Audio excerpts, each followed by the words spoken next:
ನಮಸ್ಕಾರ ಸ್ನೇಹಿತರೆ, ಕನ್ನಡ ಆಲಿಮನ್ ಚಾನಲ್ಗೆ ಸ್ವಾಗತ ಸುಸ್ವಾಗತ. ಸ್ನೇಹಿತರೆ, ಈಗಾಗಲೇ ನಿಮಗೆ ಗೊತ್ತಿರ್ತೈತಿ, ಅಮೆರಿಕ ಮತ್ತು ಇಸ್ರೇಲ್ ಎರಡೂ ಸೇರಿ ಇರಾನ್ ಮೇಲೆ ಅಟ್ಯಾಕ್ ಮಾಡಿದೆ. ಇದರಲ್ಲಿ ಅಲಿ ಖಮೇನಿ ಅವರು ಸಮೇತ ಸತ್ತೋಗಿದ್ದಾರೆ. ಇದು ಎಲ್ಲಿಂದ ಸ್ಟಾರ್ಟ್ ಆಯಿತು, ಹೇಗೆ ಸ್ಟಾರ್ಟ್ ಆಯಿತು, ಈ ವಾರಗಳು ಮತ್ತು World War III ಸ್ಟಾರ್ಟ್ ಆಗ್ತೈತಾ ಇಲ್ಲ ಇನ್ನೂ ಏನೇನೋ ಅಫಿಸಿಯಲ್ ಆಗಿ ಮೋದಿ ಟ್ರಂಪ್ ಅವರು ಒಂದಷ್ಟು ಸ್ಟೇಟ್ಮೆಂಟ್ ಸಮೇತ ಕೊಟ್ಟಿದ್ದಾರೆ. ಇದು ಎಲ್ಲಿಂದ ಸ್ಟಾರ್ಟ್ ಆಯಿತು ನೋಡೋದಾದರೆ, ಮೇಯ್ನಾಗಿ ಇದು ಅಮೇರಿಕ ಮತ್ತು ಇರಾನ್ ನಡುವೆ ಒಂದು ಡೀಲ್ ಆಗಬೇಕಾಯಿತು. ಆ ಡೀಲಲ್ಲಿ ಪರಮಾಣು ನಿಷಿದ್ಧವಾಗಿಂದ ಅಮೇರಿಕ ಸ್ಟೇಟ್ಮೆಂಟ್ ಕೊಟ್ಟರು. ಆದರೆ ಅವರು ಅದಕ್ಕೆ ಆ ಮೀಟಿಂಗ್ ಸಮೇತ ವಿಫಲ ಆಗೋಯಿತು. ಅದಕ್ಕೆ ಅಮೇರಿಕ ಡೈರೆಕ್ಟಾಗಿ ವಾರ್ನಿಂಗ್ಗೆ ಕೊಟ್ಬಿಡ್ತು ಇರಾನಿಗೆ, ಈ ಡೀಲ್ ಆಗಲಿಲ್ಲ ಅಂದರೆ ನಾವು ಸಿದ್ಧತೆ ಆಗ್ತೀವಿ ಅಂತ.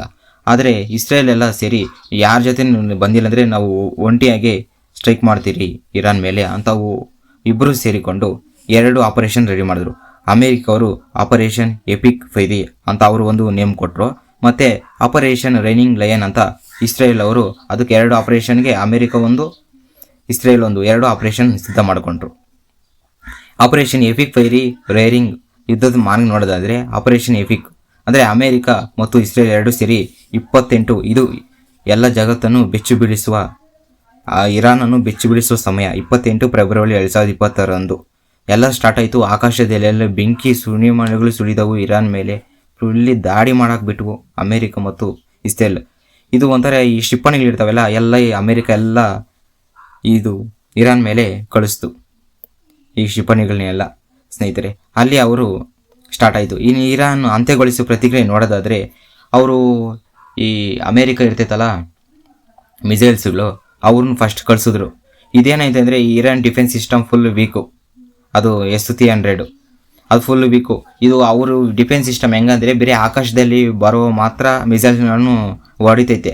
ಇದು ಒಂಥರ ಆಕಾಶದಲ್ಲಿ ಬರ್ತಾ ಇಲ್ಲ, ಮೀಡಿಯಂ ಲೆವೆಲಲ್ಲಿ ಅಮೇರಿಕ ಬಂದು ಏನೇನು ಡ್ಯಾಮೇಜ್ ಮಾಡಬೇಕೋ ಎಲ್ಲ ಮಾಡಿಬಿಟ್ಟಿದ್ದೇವೆ. ಆದರೆ ಇಲ್ಲಿ ಯಾವಾಗ ಇರಾನ್ನಲ್ಲಿ ಇರ್ತೈತಲ್ಲ ಡಿಫೆನ್ಸ್ ಸಿಸ್ಟಮು ಯಾವಾಗ ಕೆಲಸ ಮಾಡಿಲ್ಲ, ಎಷ್ಟೋ ಪ್ರಾಂತ್ಯಗಳೆಲ್ಲ ಸುಟ್ಟು ಭಸ್ಮ ಆಗೋಗವೆ. ಅವರು ಪ್ರತ್ಯುತ್ತರವಾಗಿ ತಮ್ಮ ಕ್ಷಿಪಣಿಗಳ ಡ್ರೋನ್ ದಾಖಲೆಗಳನ್ನು ಇಸ್ರೇಲ್ ಕನ್ಸಿಸ್ಟೆಂಟ್ ಮೇಲೆ ಬಿಟ್ಬಿಟ್ರು ಅಮೇರಿಕ ಅವರು. ಕೆಲವು ವರದಿಗಳ ಪ್ರಕಾರ ನೋಡಿದ್ರೆ ಇರಾನ್ ಸುಪ್ರೀಂ ಅವರು ಆವಾಗ ಅದಾಗೋಯ್ತು, ಫುಲ್ಲು ಅಟ್ಯಾಕ್ ಮಾಡೋಗೋಯ್ತು. ಆಮೇಲೆ ಇನ್ನೊಂದು ನೆಕ್ಸ್ಟ್ ತಗೊಂಡ್ರು, ಇವರು ಇಸ್ರೇಲ್ ಅವರು ಇರ್ತೈತಲ್ಲ ಅವರು ಈ ಡ್ರೋನ್ಸ್ಗಳಿರ್ತದಲ್ಲ ಡ್ರೋನ್ಸ್ಗಳಿಂದ ಇವರು S-300 ಡಿಫೆನ್ಸ್ ಸಿಸ್ಟಮ್ ಇದೆಯಲ್ಲ ಇರಾನ್ ಅವ್ರದ್ದು, ಅವರು ಇದರಿಂದ ಆ ಡಿಫೆನ್ಸ್ ಸಿಸ್ಟಮ್ನ ಫುಲ್ಲು ಹೊಡೆದಾಕ್ಬಿಟ್ರು ಇಸ್ರೇಲ್ ಅವರು. ಅದರಿಂದ ಅಲ್ಲಿ ಸ್ಟಾರ್ಟ್ ಆಗೋಯ್ತು. ಇದರಲ್ಲಿ ಮೇನ್ ವಿಷಯ ಏನಂದರೆ, ಸುಪ್ರೀಂ ಲೀಡರ್ ಅವರ PM ಇದ್ದಾರಲ್ಲ ಅವರು ಅಲಿ ಖಮೇನಿ ಅವರು ಮೇಯ್ನಾಗಿ ಅವರು ಅಮೇರಿಕ ಅವರೆಲ್ಲ ಮೇಯ್ನಾಗಿ ಅವ್ರನ್ನ ಟಾರ್ಗೆಟ್ ಮಾಡಿದ್ದು ಒಂಥರ ಪ್ಲ್ಯಾನ್ ಪ್ರಕಾರ. ಅವ್ರು ಯಾವುದೋ ಮೀಟಿಂಗಲ್ಲಿ ಇದರಲ್ಲಿ ಇದ್ರು ಪ್ಲ್ಯಾನ್ ಪ್ರಕಾರ. ಇವರು ಮೊದಲೇ ಪ್ಲ್ಯಾನ್ ಹಾಕಿ ಅಮೇರಿಕ ಅವರೆಲ್ಲ ಸ್ಯಾಟಲೈಟ್ನಿಂದ ಅವ್ರು ಎಲ್ಲಿದ್ದಾರೆ ಕರೆಕ್ಟಾಗಿ ಎಕ್ಸಾಕ್ಟಾಗಿ ನೋಡಿ ಗುರಿ ಮಾಡಿ ಅವ್ರನ್ನ ಹೊಡೆದಿರೋದು ಮೊದಲೇ ಪ್ಲ್ಯಾನ್ ಹಾಕಿ ಅವರು. ಅದರಿಂದ ಅಲಿ ಖಮೇನಿ ಅವರು ಸತ್ತೋದ್ರು. ಇದರ ಮೇನ್ ವಿಷಯದಲ್ಲಿ ಮೇನು ಲೀಡರ್ಗಳೆಲ್ಲ ಇದ್ದರು, ಮಿಲಿಟ್ರಿ ಲೀಡರ್ಸು ಇರಾನ್ ಅವರು, ಅವರೆಲ್ಲ ಅಲ್ಲೇ ಸತ್ತೋದ್ರು ಆ ದಾಳಿಯಿಂದ. ಇನ್ನೊಂದು ವಿಷಯ ಏನು ಗೊತ್ತಾ, ಅಲಿ ಖಮೇನಿ ಅವರ ಮಗಳು ಮತ್ತು ಅವರ ಅಳಿಯ ಇರ್ತಾರಲ್ಲ, ಮೋಸ್ಟ್ಲಿ ಅವ್ರ ರಿಲೇಷನ್ಸ್ ಯಾರೋ ಅವರು ಸಮೇತ ಆ ದಾಳಿಯಲ್ಲಿ ಸತ್ತೋಗ್ಬಿಟ್ರು. ಇದರಿಂದ ಇರಾನ್ನಲ್ಲಿ ಕೆಲವ್ರಿಗೆ ಹಂಗೆ ಟ್ರಂಪ್ ಅವರು ಒಂದು ಸ್ಟೇಟ್ಮೆಂಟು ಪಾಸ್ ಮಾಡಾಕಿದ್ರು. ಬಲ್ಲಿ ಕೇಳಿ ಒಂಥರ ರುಚಿಗೆಬ್ಬಿಸೋ ರೀತಿಯಲ್ಲಿ ಸ್ಟೇಟ್ಮೆಂಟನ್ನು ಕೊಟ್ಟು ಇರಾನ್ಗೆ ಪಾಸ್ ಮಾಡಿದ್ರು. ಕೆಲವರು ಒಂದಷ್ಟು ಜನ ರುಚಿಗೆದ್ರು ಇರಾನ್ನಲ್ಲಿ, ಕೆಲವೊಂದಷ್ಟು ಜನ ಖುಷಿ ಪಟ್ಟರು. ಒಂದೊಂದು ಥರ ಒಂದೊಂದಾಗೋಯ್ತು. ಒಂಥರ ಇಸ್ರೇಲು ಅಮೇರಿಕ ಎರಡೂ ಸೇರಿ ದಾಳಿಗಳನ್ನು ಮಾಡಾಕ್ಬಿಡ್ತು. ಇಷ್ಟಾದ್ರೂ ಏನು ಮೇನ್ ಗೊತ್ತಾ, ಆದರೆ ಇರಾನ್ ಮಾತ್ರ ಸುಮ್ಮನೆ ಕೂತ್ಕೊಂಡಿಲ್ಲ. ಮೇಯ್ನಾಗಿ ಅವರು ಎತ್ಕೊಂಡು ಇದು ಅಮೇರಿಕ ಮಿಲಿಟರಿ ಇನ್ನು ಬೇಜಾನ್ ಕಡೆ ಎಲ್ಲ ಸಮೇತ ಅವರು ಅಟ್ಯಾಕ್ ಮಾಡಾಕ್ಬಿಟ್ರು. ತನ್ನ ಇರಾನ್ ಪ್ರಗತಿಗೆ US ಸೇನಾ ಅಡಿಯಲ್ಲಿ ಇರುವ ಹಲವಾರು ಬೇಸ್, ಉದಾಹರಣೆ UAE ಏರ್ ಬೇಸ್ ಮುಂತಾದವುಗಳನ್ನು ಅವರು ಸಮೇತ ದಾಳಿ ಮಾಡಾಕ್ಬಿಡ್ತು. ಒಂಥರ ಬೆಂಕಿ ಸುನಾಮಿ ಉಳಿದಂಗೆ ಅವರು ಸಮೇತ ಡ್ರೋನ್ಗಳ ದಾಳಿಯನ್ನು ನಡೆಸಿಬಿಟ್ರು. ಮತ್ತು ಇಸ್ರೇಲ್ ಮೇಲೆ ಸಮೇತ ನಡೆಸ್ತಾ ಇದ್ರು. ಮೇಯ್ನಾಗಿ ಇಲ್ಲೇನು ಗೊತ್ತಾ, Israel defence system full pressure.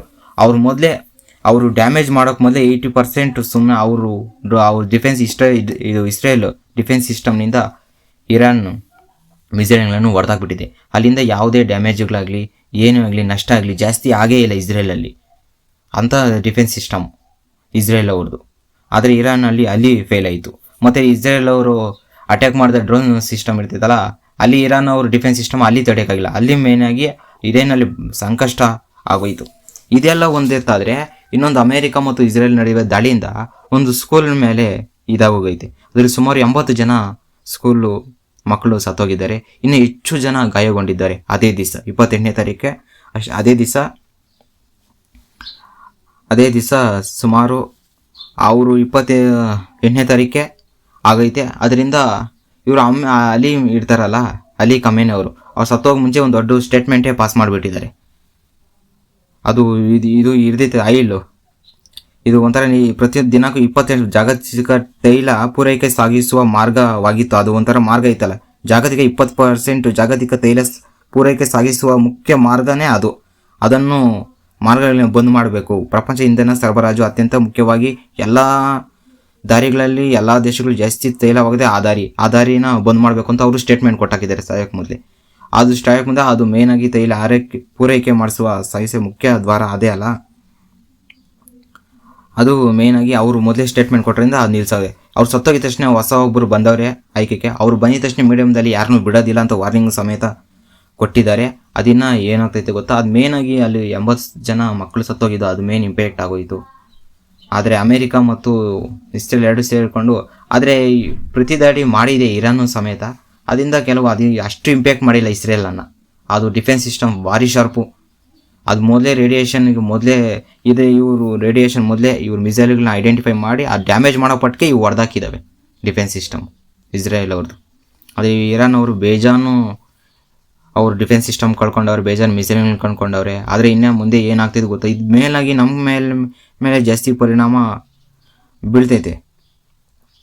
ಯಾಕೆ ಗೊತ್ತಾ, ತಾತ್ಕಾಲಿಕ ಬಂದು ಕಾಲಗಳನ್ನು ಈ ತೈಲ ಬೆಲೆ ಐತೈತಲ್ಲ ಸಾಕಷ್ಟು ಏರಿಕೆ ಆಗೋಗ್ತೈತೆ. ಇನ್ನು ಒಂಥರ S90 S100 ಬ್ಯಾರೆಲ್ಗಳಿಗೆ ಅಥವಾ ಹೆಚ್ಚು ಏರಿಕೆ ಆಗ್ಬೋದು ಅಂತ ಸಮೇತ ಇದ್ದಾವೆ.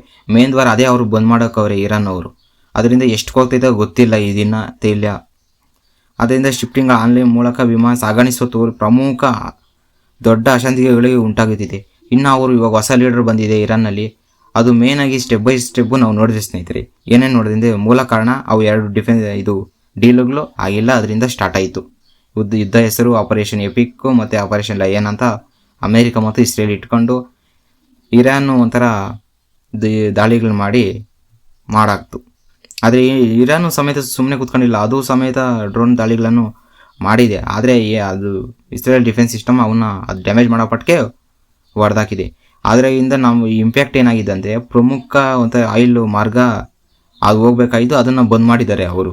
ಇದರಿಂದ ಜಾಗತಿಕವಾಗಿ ತೈಲ ಬೇಲಿಕೆ ಸಾಮಾನ್ಯವಾಗಿ ಆಗ್ತೈತೆ, ಸರಬರಾಜು ಅದೇ ಅಲ್ಲ. ಇದರಿಂದ ನಮ್ಮ ಇಂಡಿಯಾ ಇನ್ನೂ ಏನು ಸ್ಟೇಟ್ಮೆಂಟ್ ತಗೊಂಡಿಲ್ಲ. ಆದರೆ ಇನ್ನೂ ಏನಾಗ್ತೈತೋ ಗೊತ್ತಿಲ್ಲ. US ಬಿಲಿಟರ್ ಮೇಲೆ ಒಂಥರ ಇರಾನ್ ದಾಳಿ ಮಾಡೋಕ್ಕಿದೆ. US ಮೇಲೆ ಸ್ವಲ್ಪ ಇಂಪ್ಯಾಕ್ಟ್ ಮಾಡಿದೆ. ಇದು ಇಸ್ರೇಲ್ ಮೇಲೆ ಜಾಸ್ತಿ ಆಗಿಲ್ಲ, US ಮೇಲೆ ಜಾಸ್ತಿ ಆಗಿದೆ. ಇನ್ನು ಹೊಸ ಲೀಡರ್ ಬರ್ತಿತ್ತು, ಅವ್ರು ಇನ್ನೇನು ನಿರ್ಣಯ ತಗೊಂತಾರೋ ಗೊತ್ತಿಲ್ಲ. ಈ ವಿಡಿಯೋಕ್ಕೆ ಇಷ್ಟು ತಿಳ್ಕೊಂಡಿದ್ದೀವಿ ಸ್ನೇಹಿತರೆ. ಇನ್ನು ನೆಕ್ಸ್ಟ್ ಇನ್ಫಾರ್ಮೇಷನ್ ಇನ್ನೊಂದು ವಿಡಿಯೋದಲ್ಲಿ ತಿಳ್ಕೊಳ್ಳೋಣ. ಈ ವಿಡಿಯೋ ನಿಮ್ಗೆ ಇಷ್ಟ ಆದರೆ ಒಂದು ಲೈಕ್ ಕೊಡಿ. ನೀವು ಯಾರಾದರೂ ನಮ್ಮ ಚಾನಲ್ ಹೊಸಬ್ ನೋಡ್ತಾ ಇದ್ದರೆ ತಕ್ಷಣ ಇವಿಗೆ ಸಬ್ಸ್ಕ್ರೈಬ್ ಮಾಡಿಕೊಳ್ಳಿ ಫ್ರೆಂಡ್ಸ್. Thank you.